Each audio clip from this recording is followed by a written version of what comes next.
Eric Podmore, Arch Cutting Tools, CNC Programmer, the team building aspect of making a complex part.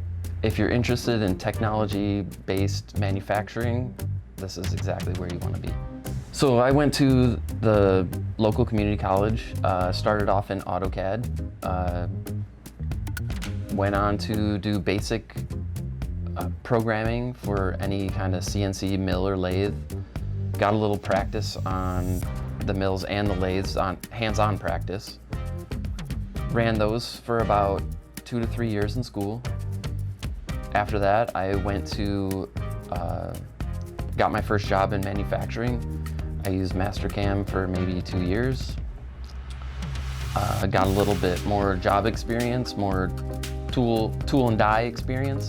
So I came here to Arch Cutting Tools, started off on the mills, ran lathes, eventually moved myself into programming.